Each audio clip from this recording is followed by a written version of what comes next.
Hi, everyone. Welcome to Dismiss the Doctor. I'm your host, Dr. Bria J. Today, I have a very special guest who is here visiting in Chicago. So please welcome to the podcast, Dr. Crawford. Dr. Crawford, thank you so much for being here. Thank you for inviting me. I have to start by saying, I always say create magical moments, memorable moments, situations you want to relive all the time. And this is a magical moment for me. It is. Meeting you a decade ago. This is only our second time seeing each other. I am just elated. I'm doing, as I say, somersaults, only in my head because I can't do it. But I am doing somersaults. I'm so excited. Yeah, and I am just so grateful for you being here, taking time out of your vacation to be here with me today. So I really appreciate that. And then just for all your advice and help throughout the years, like it has been such a blessing to have you throughout kind of like my journey and everything I've been going through. I mean, you know. Yes. So it's just been nice to just have your guidance. So thank you so much. Yes, but these are the magical moments. Throughout it all, the ups, the downs, the turnarounds, the stops, the goes. Yeah. But look at the outcome. I know. Look at the outcome. I know. It is just wonderful. And I have you to thank for that. I have you to thank for that. Yes. We'll have to get into like how we met and stuff so everyone can know. Yes. But I would love for you to introduce yourself to everyone so they can get to know you a little better. My name is Senobia Crawford.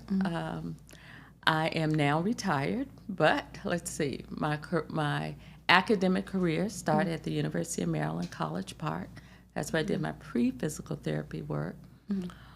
And I applied to the University of Maryland in Baltimore. And at that time, Howard University started their program. So I am a Howard University graduate. Yeah. I attended PT school at Howard. I believe I was in the third graduating class. Wow. And from there, I worked in D.C. My area is pediatric physical therapy, so I worked at then D.C. General Hospital in the children's section as a PT. Very quickly, within the first year of being out, I realized there was so much more to development than motor development. So I returned to school at Howard and have a master's in education.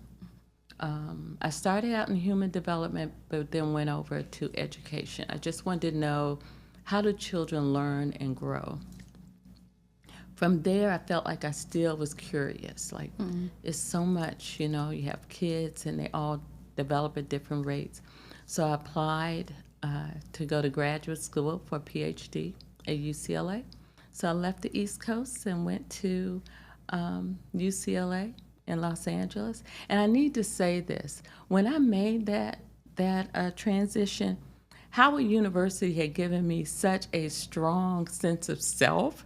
I never thought I wouldn't get in. I just like, of course I'm going there.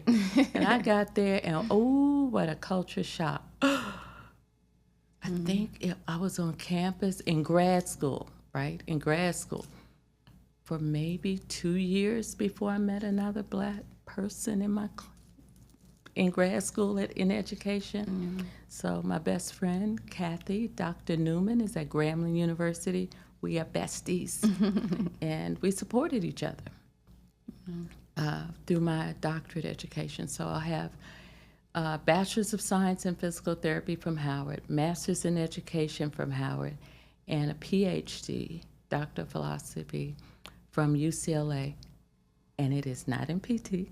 My PhD is in education. I had an emphasis on educational psychology and a minor in developmental psychology out of the developmental psych department at UCLA.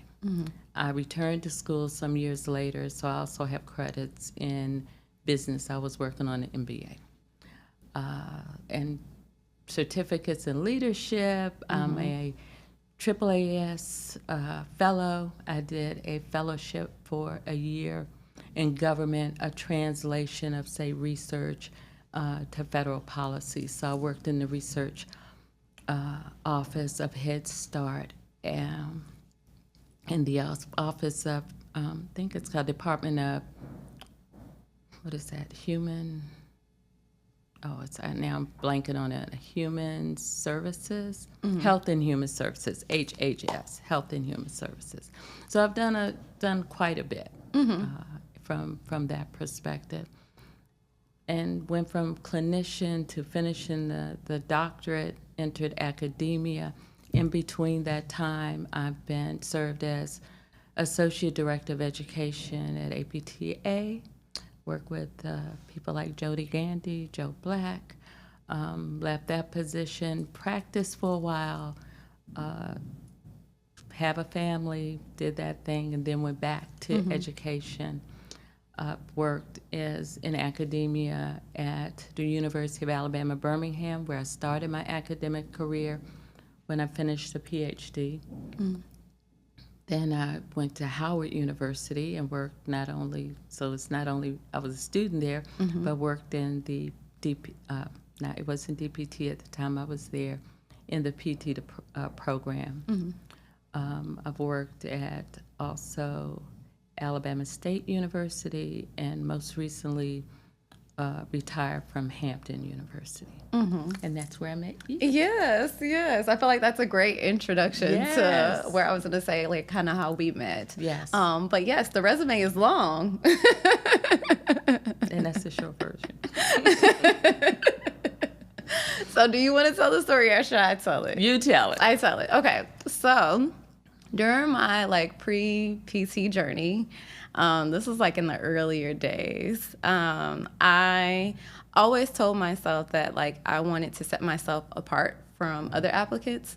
And so I don't know if it was probably my second time applying at this point. I had decided that I was going to go to more open houses. And I decided that I was going to take a trip to Hampton to go to the open house and visit the physical therapy program. In that same trip, I also took a bus to University of Maryland Eastern Shore, and I visited their physical therapy department as well. I just wanted to set myself apart from other applicants because I know getting into PT school, as you know, is really challenging and can be really hard. And so I didn't get in that first time. And so I was like, okay, let me do something a little different to kind of show my face so that I can put, the faculty members can put a name to a face, an applicant. And so I was like, okay, I'm going to take this trip. I'm going to go. I didn't know anyone in Virginia. I didn't know anyone in Maryland. And I decided that I was going to go to the open house.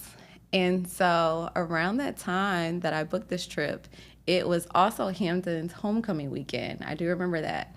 And I was able to link up with some of the sorors that were down here. And so that was really nice. They kind of showed me around. And so when it came to the open house, I remember going on campus, and I asked them around, to kind of show me around and give me a tour of the campus. And they were like, okay, I think this is the building you're going to be in. So I remember going up. I came all the way from Chicago. I want to say I either flew or I took a bus down there.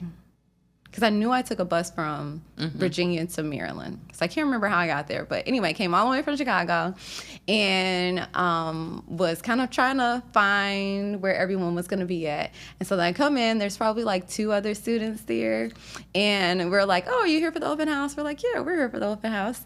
And so then we were just kind of aimlessly just walking around, but really didn't see any signs or any posters oh, you should go this way or you should come this way. You know how they normally set it up. And so then we ran into some students at the time, and they were just so nice. We ran into some students at the time, and we told them hey, we're here for an open house. And they were like, oh, we don't really know about any open house or what's going on. And so they were like, well, let us try to figure it out for you. And so I think it was one of the students that contacted a faculty member and kind of let you know that we were there. And so a student had contacted faculty, and it turned out that the open house had been canceled. And so at this point, we were already there. And so by the grace of God, Dr. Crawford comes in and takes the time out of her day. I want to say it was a Saturday. I can't remember what day it fell on. I think it was a weekday. I think it was like maybe a Friday. Or maybe a Friday. I knew I was there for the weekend, but I can't remember like what day it fell on. I think it was a Friday. I had just left campus, and I was the newcomer, right? I was the new chair. And I think just by chance, maybe even that day, I had given students my cell number. So I get this call, and I'm looking and go, I don't know this number. and they tell me, and I'm like, what? I went, oh my goodness.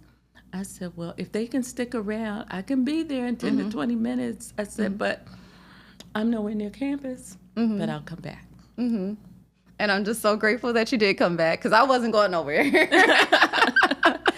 I was so happy when I came back and realized students had traveled from a distance. I was like, oh my goodness. We definitely changed that process. I was like, we have to make sure that there is someone here, because I knew nothing about it. Nothing.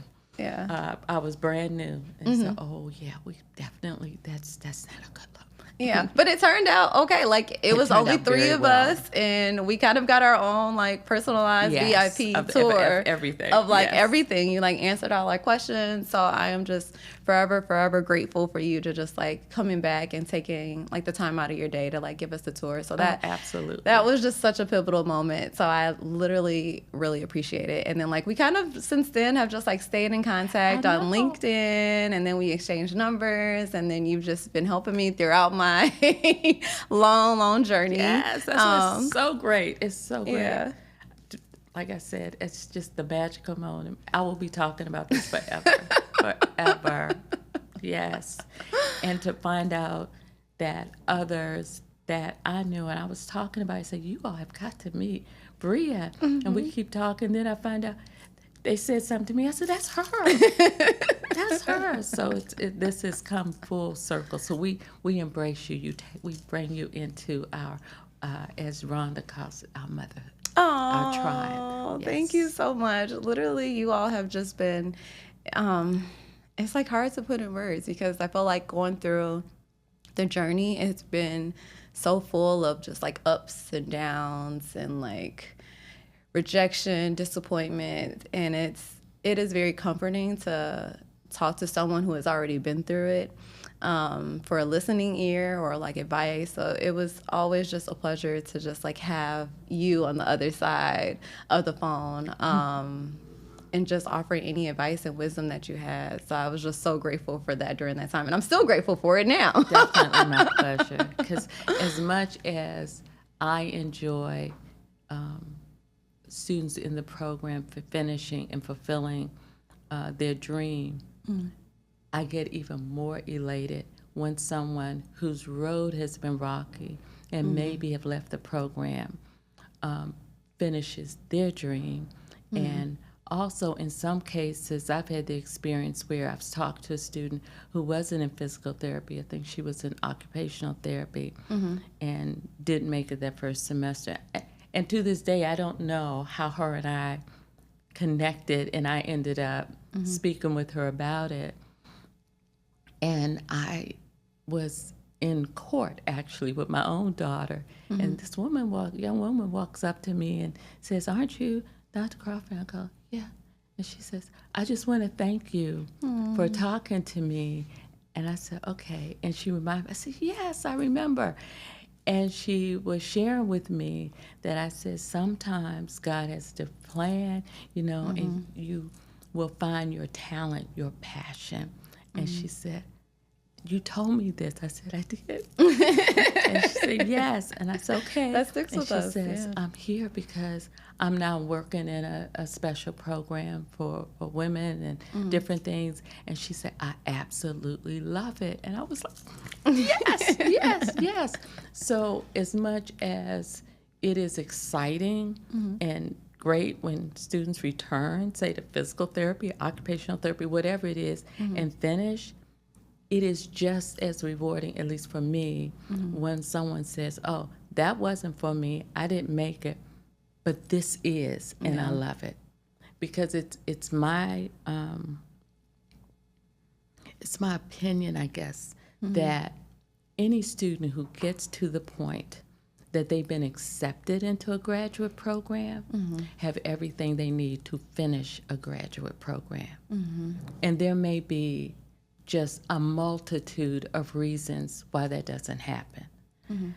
I've had the good fortune of seeing someone, and I say good fortune, of seeing someone, or a couple people actually, leave a program after doing all that work to get there, 4.0 and above, perfect GRE scores.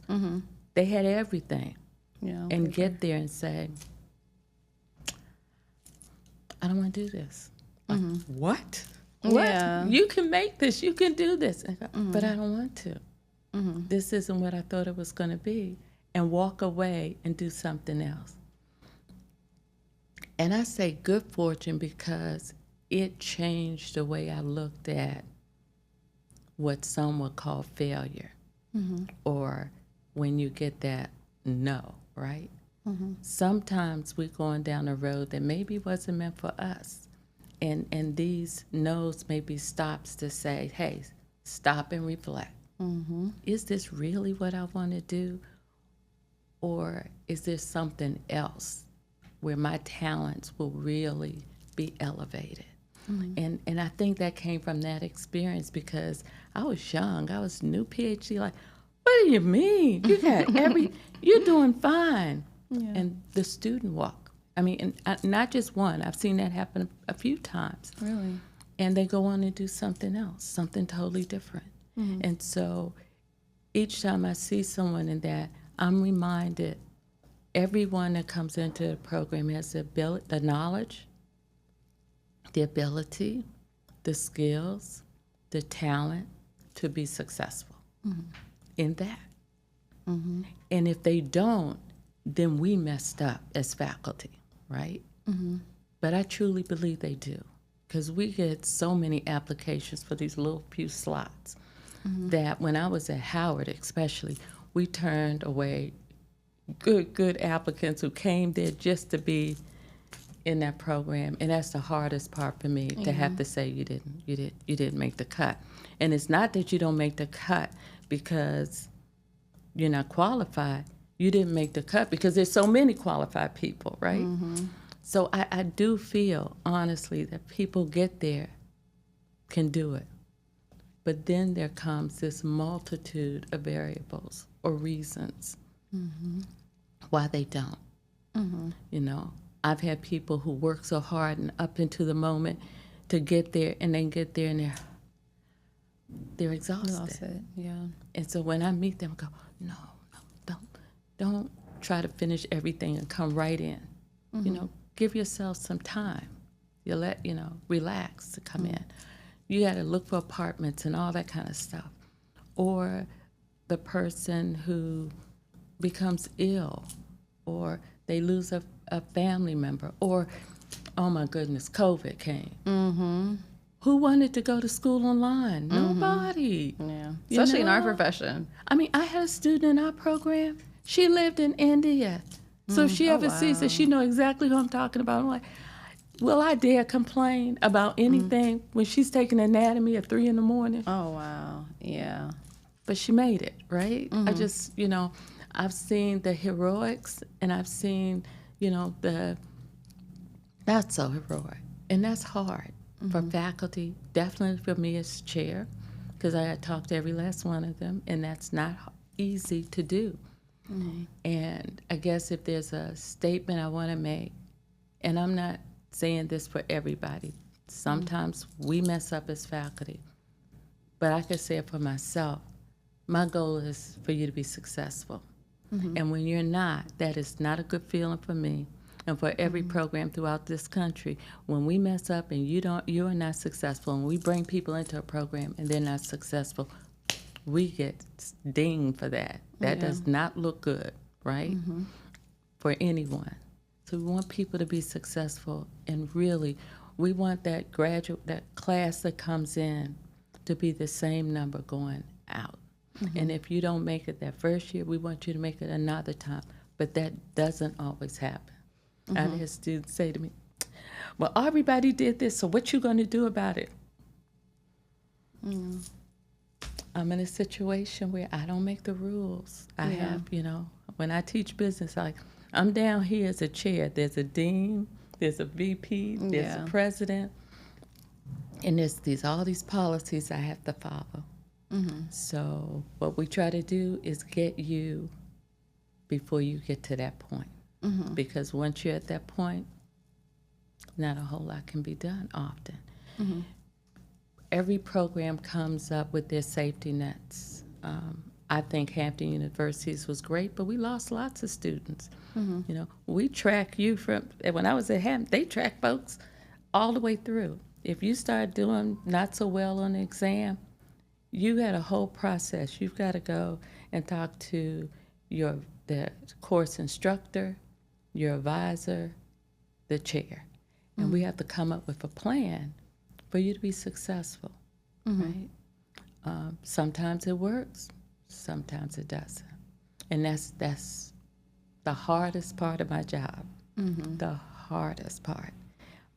So when someone is not successful, one of the best things to come is they have that perseverance, that tenacity, that I'm going to do this no matter what you say. I'm going to show you that I ain't make it here, but I could do it somewhere else. And I'm like, yes. Yes. Don't take my word.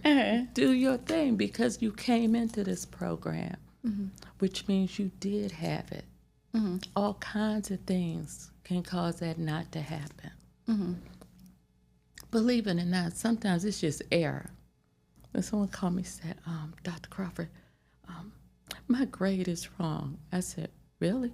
Yeah, you put the wrong grade for me. I said, I did? And oh, yeah, you're right. Why you take so long to tell me? Do you think we don't make mistakes? Yeah. It's just like, no, I didn't. I know what grade you made. But you have to understand, by the time we're putting in grades, we're tired, just as tired as you are. Yeah. Mistakes can happen. There's also supposed to be a safety net. The faculty come back after they put in grades, they print them out at some universities and show you what those grades are, so you have a chance to correct things. So one of the things I tell students, if you think something is wrong, I was like, what did they say? If you see something, say something. Yeah. Don't go over here talking to another student about it. Come to me. Yeah. Let me, because it could be an error. Yeah. Right? But believe me, by the time someone is dismissed, we done looked at everything. Everything. And it's often not just depending on the university, not just the department that's doing that. It goes up to higher decision making. We make recommendations. It's not that simple. But the best thing is having that tenacity, having that perseverance, and that go-get-it spirit. The other is, if you are dismissed, read your student handbook.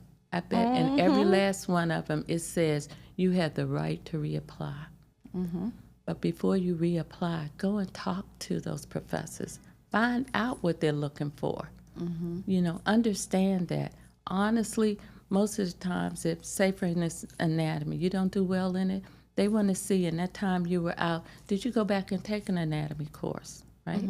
Did you go and do something to study to better prepare yourself for that next time that you're going to go through the program? I've seen it happen over and over again when students walk away, be careful what you say. When they come back and say, I did this and this and this, it makes a difference. It makes a difference. We all have to have some level of responsibility and ownership.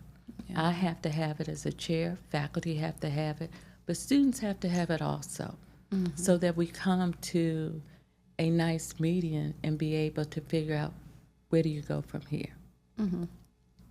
It doesn't always work. Okay. So, there's also that whole issue of biases. Folks have left and said they felt that situations were racist, that they were treated unfairly. That's hard for me. but we must be able to acknowledge what we have not done well and be committed to changing that scenario, or history will repeat itself. I don't want to get into that. That's my other background, but we have to do that, acknowledge it. You touched on so many different topics. I love the fact that you said, like when we first started, that you, like if people got into PT school, they belong there. They have the ability to continue. And I feel like that's also I think that's the first step, right? Because as I kind of like reflect on like my experience, it's like, okay, once I got in, I'm like, whew, it kind of was like a relief. And I feel like I kind of forgot that. I forgot that I still belong there, and that even though it took me so many times to get into school, that tenacity and that perseverance, like it was all there. And I feel like once I got there, I'm like, okay, in my head, I'm like, okay, this should be easier, right? Like I just took so long to get here and had no idea on how like fast paced it was. Yes. And I feel like that really took me off guard. And I feel like, at least on social media, I feel like a lot of people just like take the pictures and they're like first year, and they're like second year, and they're like white coat, and it's graduation. And like no one really kind of talks about like that whole transition from like when you first start to like graduate, like, and how mentally, physically, emotionally exhausting it can be as a student. And so I feel like that got the best of me. I felt like my first thing that I did wrong was not believing that I belonged there. And after just applying so many times, and then being only a few people of color within my program, just not feeling like I belong there. And that I also, by that time, I was older than a lot of my other cohort members because I had taken some time to get into school. So it was just like all these thoughts going on in my head. And I would love to hear what is kind of like some advice you would give to students who might be experiencing like imposter syndrome while in graduate school, because that's a huge thing. So yeah, it is, and it's been there a long time. So I can say to you, I ended up at Howard University because I found out they had a program. I was like, oh, what? And so I was at Maryland, and I was a PT major. And when I came in for orientation as a freshman, it was a whole bunch of us who, when I say bunch of us, I meant people of color who were considering physical therapy as a major. We met, at the pre-summer program they had. But by the time I applied to PT school, there was two. There was me, and then my colleague, Pam, who is now a physician. She went on from PT school, and she's a physiatrist. But folks are dropping out because some of the bias, so folks are going to, whoever sees this, some of the bias starts long before you hit PT school and continues. So I was of that generation where, I shouldn't say generation, but during that time where my advisor was not encouraging. And her secretary would pump me up, talk to me before I went in for advisement. Say, remember, I'm going to talk to you when you get out. Don't get upset. Just listen to her. You need her to sign this off on your courses. We've talked. You know what you need to take. That was terrible. But, I didn't have a mentor or anyone to bounce that off. So this woman, I'm taking her word for it, right? So I go in, I listen to her. I love to sew. So I took a textiles class. I'm in a pre-PT major. My advisor tells me, you seem to do much better in that, so why don't you change your major? What? Wow. I'm like, no. I like to sew. I had an elective I could take, so I took this one. Meanwhile, the woman who's in charge of the textiles course is saying to me, you're not going to get an A because I only give A's to my majors, and you're not a textile major. Now, I've designed a dress, made it. All the students, we had to rate them. I got the highest rating. She gives me a B. This other woman's telling me, I'm PT school, she's telling me to go to textiles, and I was just like, oh God, oh God. So I said, no, I'm going to listen to her secretary. I'm going to stay a PT major. Mm-hmm. So when Howard University opened that program, I was ecstatic. I still applied to University of Maryland, but I was in classes where no one wanted to be my partner. Oh, wow. No one, I couldn't really collaborate. I felt like I was always competing with people. It was terrible. It was terrible. And I openly speak about it now because I made it through getting my application accepted. I made it through getting an interview. But then God blessed me. Mm-hmm. I went to an interview at Howard. I walk into a room. It's a whole panel interview. It's like all these people. But it was all these people, but the vast majority looked like me. Mm-hmm. And it was like, whew, right? Yeah. And the questions and everything, I left there and I said, this is where I want to be. Mm-hmm. And I went to Howard. Mm-hmm. And I have colleagues and friends for a lifetime, right? The person I was just with in Vegas and the Sequoias, but we were in PT school together, right? Mm-hmm. And I tell people that sometimes it's not your department, it's who the students are having to interact with, who can be very dismissive to them and to the challenges that they're having. So that's undergrad, right? When I was in PT school, that my first 2 years undergrad, next 2 years PT school. Now we have the undergrad and the graduate program. You have to make sure that everyone is being fair mm-hmm. and treating everyone, and I'm going to use the words justice, equity, the diversity, inclusivity, belonging must be there, or someone who could add to our profession all of a sudden feels abandoned and they are shrinking into the wall, through the wall, and out the door, right before our eyes, and mm-hmm. we don't even know it. Mm-hmm. That's what hurts me the most. And if you've ever heard me speak, sometimes I'm tearful, I'm crying. We gotta get it. Yeah. And we don't get it. Yeah. And this profession doesn't get it. Like mm-hmm. right now, we've taken all those words out. What are we running from? Mm-hmm. What are we running from? And so my message to students is rise anyway. Mm-hmm. Acknowledge what is happening, but rise anyway.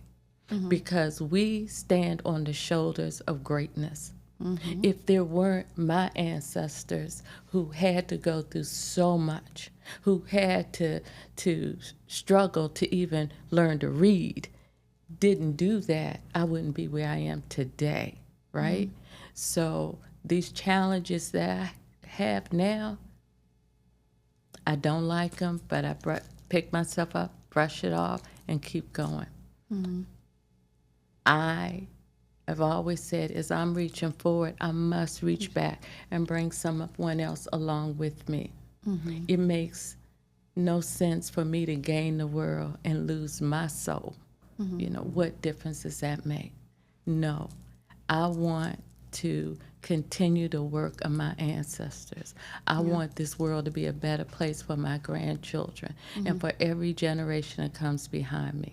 Mm-hmm. So I'm never going to tell someone, oh, you just ain't cut out for this. Oh, no. Mm-hmm. The Lord I serve makes no mistakes. Mm-hmm. So you will make it, and if not this, something else. Mm-hmm. But don't stop, because you won't get that goal you don't go after. Mm-hmm. That's guaranteed. You won't get it. Mm-hmm. But keep going. And I love it. Sometimes students are so angry. I'll show you. Please do. Mm-hmm. Show me and come back and boast about it and tell me that I made a mistake, right? They think I'm upset about that. I'm not. Yeah. I want you to get angry enough to make a difference. Mm-hmm. Just do it anyway. No matter what's going on, do it anyway. When I meet people and find out this kid's been in school and homeless, They're doing it anyway. Yeah. This kid grew up living in shelters. They're doing it anyway. Yeah. I love, love, love that. Mm-hmm. I always say those things that I did and I did well and I'm so happy. Yeah. I probably learned very little from that. But when I have fallen and struggled and it hurt like out nobody's business, those are lessons that I learned for a lifetime. They catapulted me to levels unimaginable. And it also taught me, I ain't going back there. I'm going this way, right? I'm doing that again. So I've learned more from my mistakes than I've ever gained from my successes. And I tell students that don't be afraid of the no. Yeah. Because you have no idea how many yeses come behind that. Mm-hmm. Oh my God, all that was just so powerful. And I can just tell that you're like very passionate about what you do and the students that like you're impacting, right? Because it's like when we have students in front of us, it's like this is a life. This is someone's life here. And it's very important on how we use our words for them. Absolutely. And I felt like even in my experience, I felt like a lot of times I've come across professors who have been like, oh, well, this is how we did it back in our day and this is how we did it there. And I feel like to hear you say like, I want change to come. I don't want the same things that happened back then. Like that's not us moving in the right direction.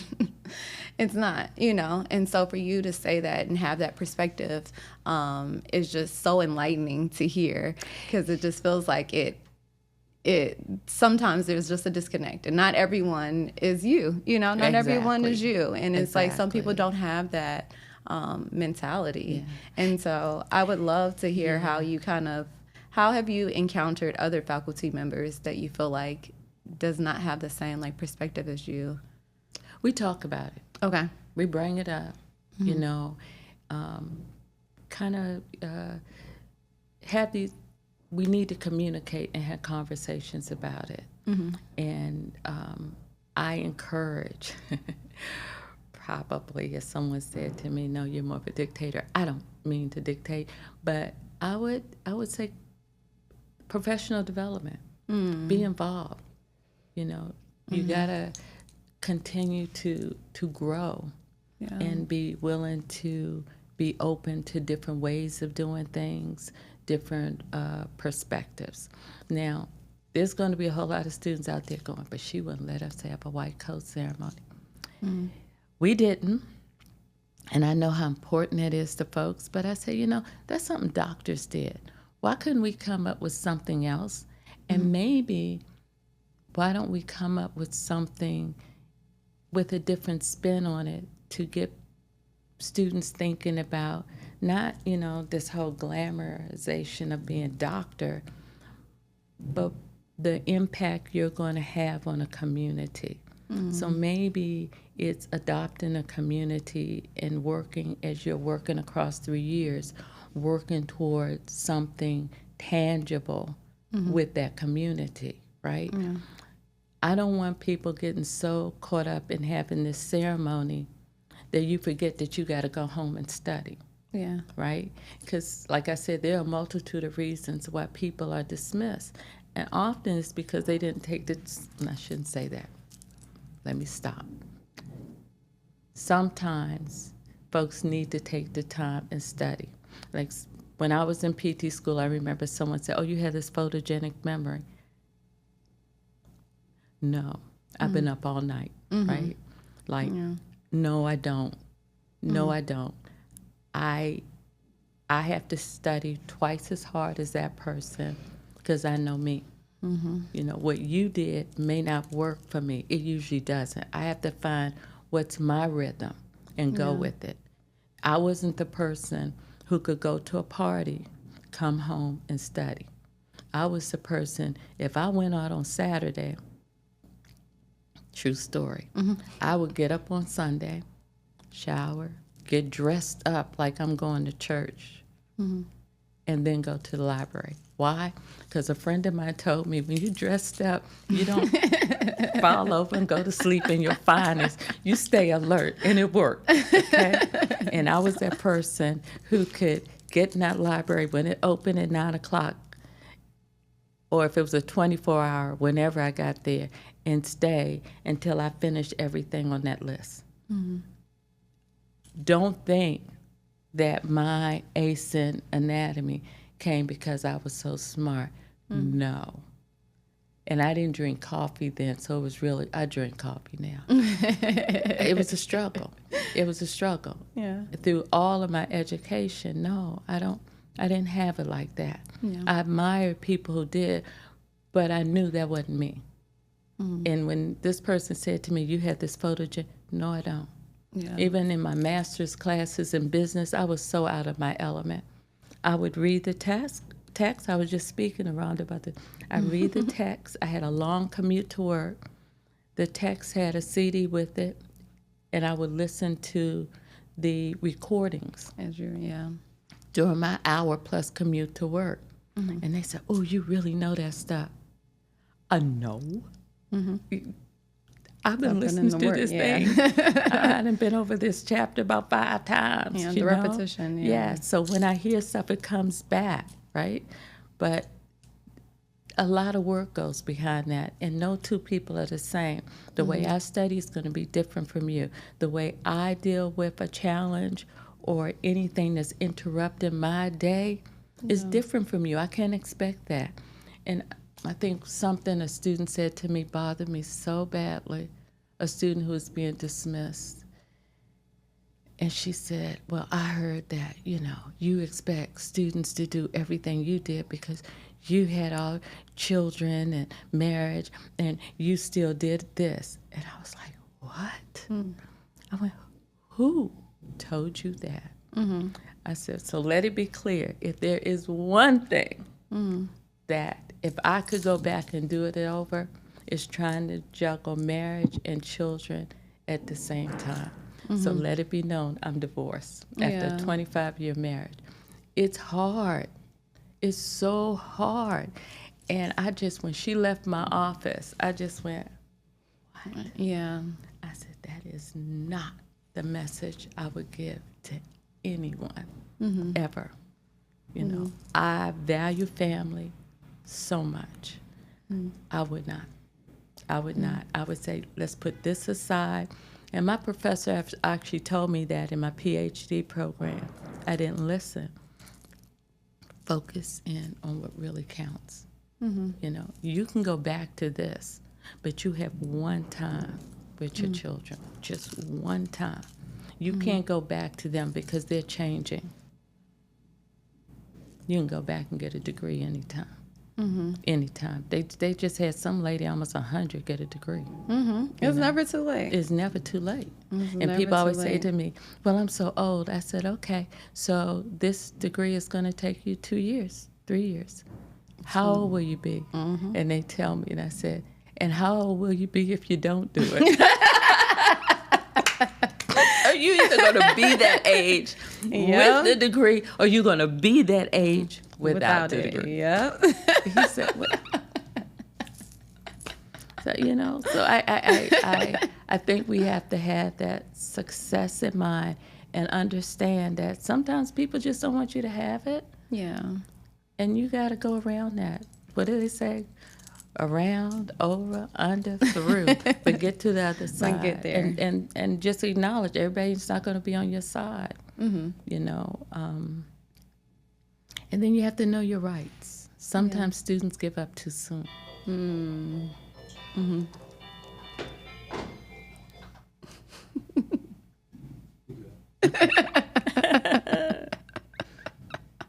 I didn't know it was going to go off like that. Yeah, we never get to the end. It's crazy. Okay. So is there anything else you want me to say? I don't know. I'm just talking. No, this is literally good. This is really good.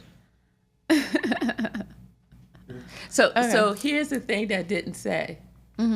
I love what you're doing. Aww. When I saw it, I was like, man, have we needed this, right? We need this for all those folks. And I thought of my student, Sam, and he'll tell you that's how I felt about him. And I wrote a letter recommendation for him. And I told him, I said, I will mentor him. I will help him. I want him to succeed. Yeah. And I feel that about all the students. I mean, this, you're onto something. Yes. Not just for physical therapy, but anyone who's been in that situation of being rejected, you know.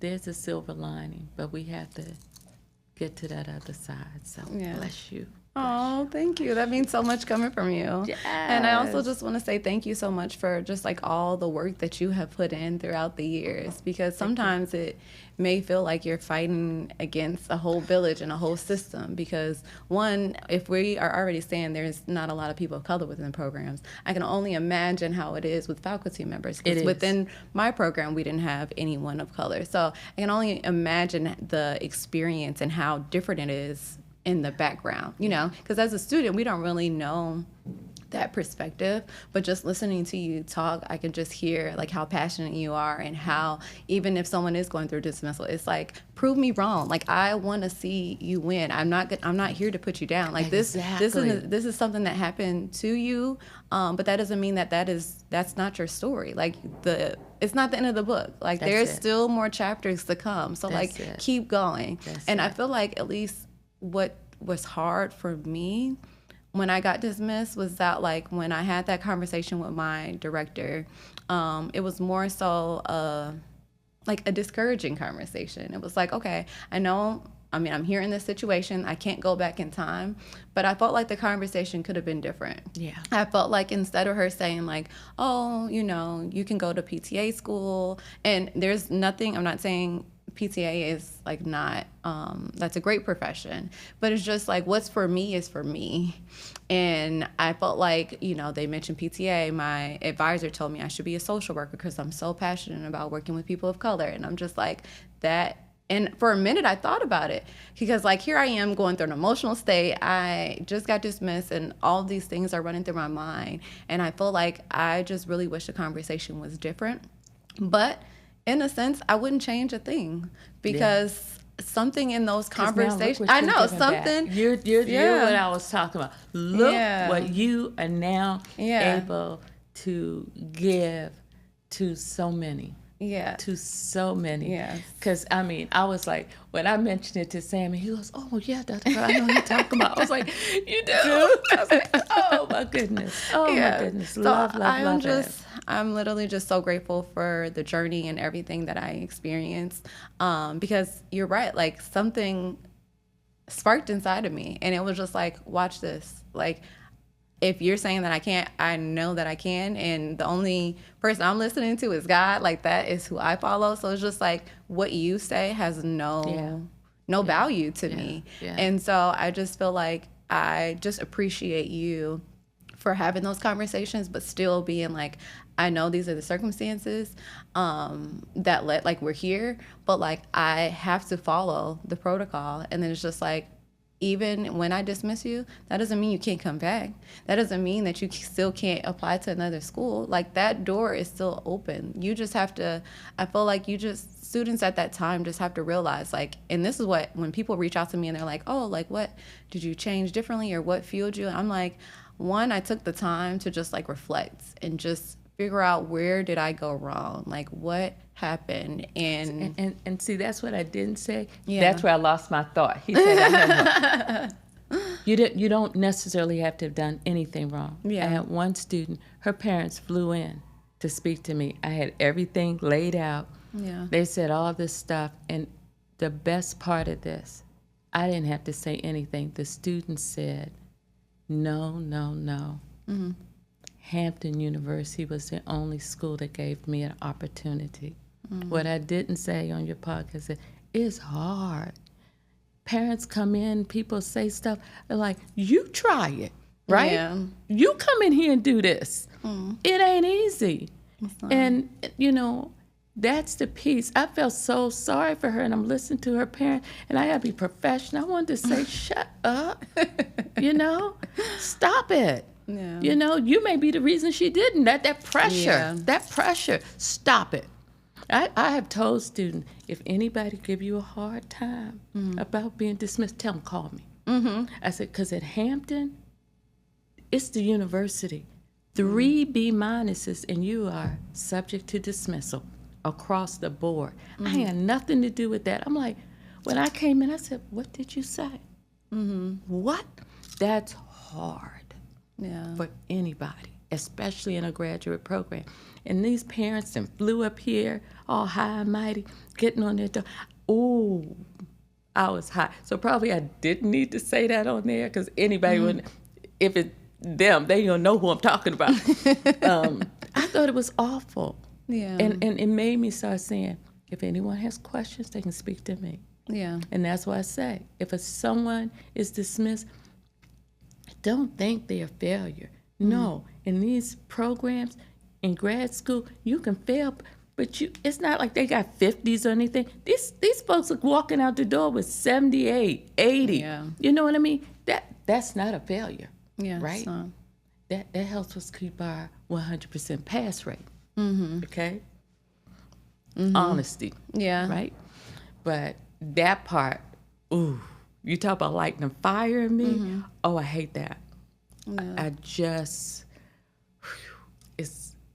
and to think that someone internalized it as failure. No. That's why I want everyone, whoever has that, keep going. Yeah. I met a nurse once. She was so good. And I said, you ought to go to nursing school. You need to be an RN. And she said, Senobia, I was. I said, what? She said, I couldn't pass the exam. I go back. Yeah. Keep trying Keep till fighting. you pass it. She was the best nurse RN on the unit. I don't care what shift it was. She was just On it. Yeah. but for whatever reason, she was not able to pass that exam. And I said, how many times you take it? One. I said, please, I'll help you. Please go back and do it again. Yeah. And I just couldn't convince her to do it again. Just do it again. Yeah. You know, because I've had students who didn't pass. They come in, we go over the questions, they go back and pass it. Because it's just the way they're thinking about it. Yeah.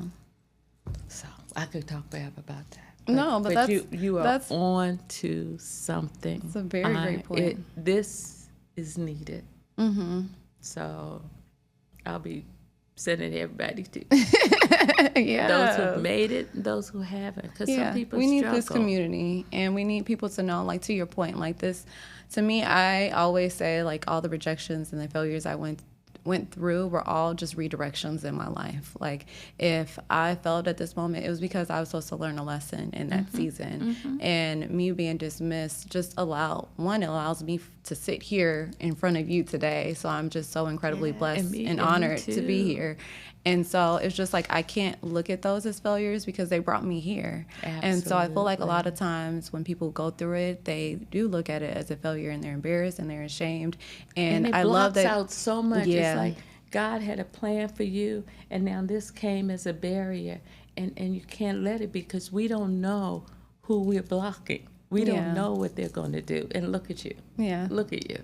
Yeah. Not only do you have the podcast, when I got the book and the pens, and I was like, what? Yeah. Yes. And you tell me you can't do this? Huh? Yeah, right. Yeah, right. Just like, I mean, I was the person, I don't think I finished that story. I didn't apply. I didn't go to Maryland. I didn't even show up for the interview. And they called me and said, well, at least do the interview. Yeah. I said, no, I'm going to Howard. I said, I am not going through what I went through as an undergrad, you know, people going like this and stuff, you know, and that, no. I said, if this is what that's like, forget it, you know. And love being in PT school at Howard, loved it. So that's why I pushed so hard for diversity, and, you know, I could have worked anywhere. I worked at HBCUs because we need us out there doing great things. Auburn, when I worked in Alabama, we want you to come up. We have students that come there. We want you to do mock interviews. I said, I don't have time for that. Oh, but it's that. I said, listen, we don't even have interviews. So you're not going to take up my time to come to Auburn and do interviews. I said, well, we were talking to talk to anybody you want to. It's like, I told I said, don't put that call through to me again. Yeah. You know, I was that, But if it was Oakwood, I go up to Atlanta, Morehouse, Morris Brown. I mean, I travel all the way over there. But you don't need me, and I don't need you. I need folks who are going to go out there and make a difference in the communities that I work in.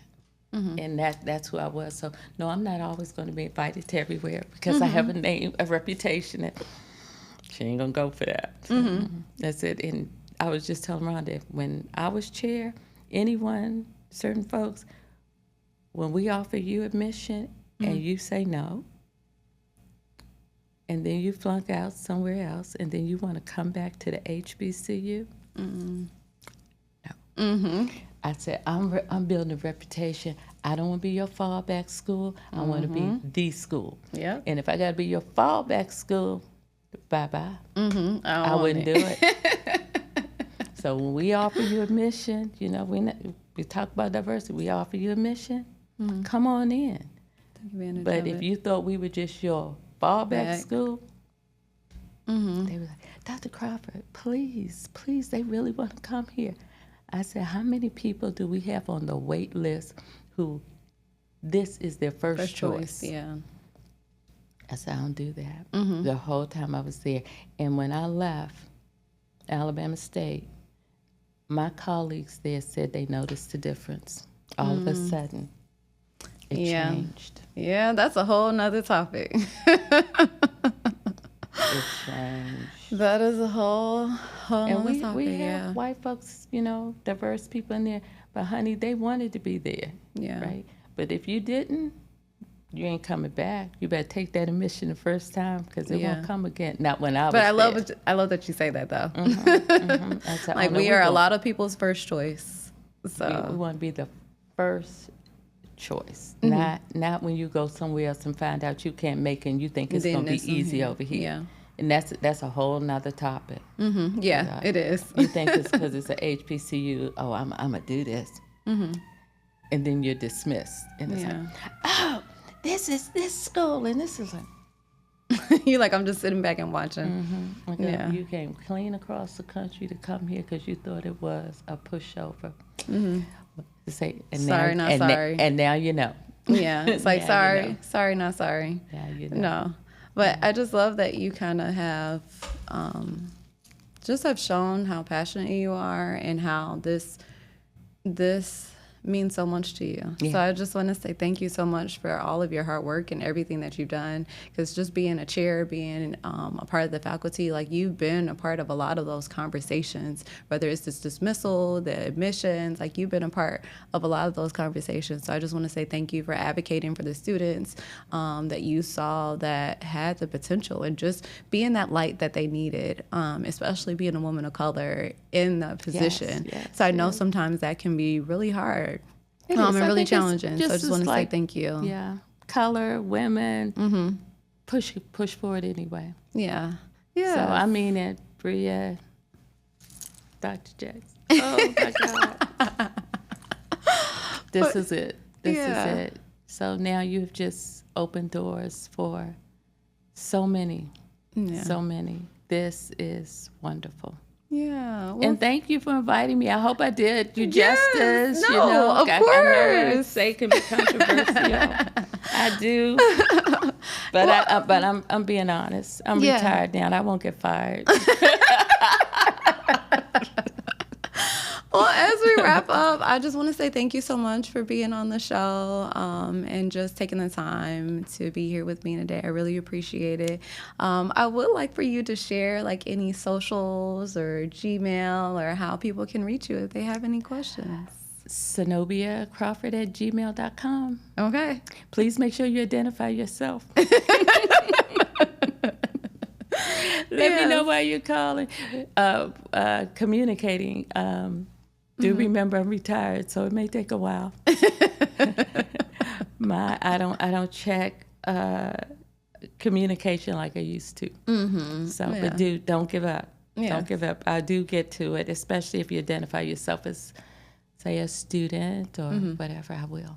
Yeah. So I'll make sure I include it in the description when I post everything. Yes. But thank you so much for joining me today. My pleasure. And thank you, everyone, for tuning into this episode. I'm so grateful that you all were able to just experience this conversation. So please feel free to share with other people so that we can kind of keep this conversation going. And until next time, thank you so much. Bye.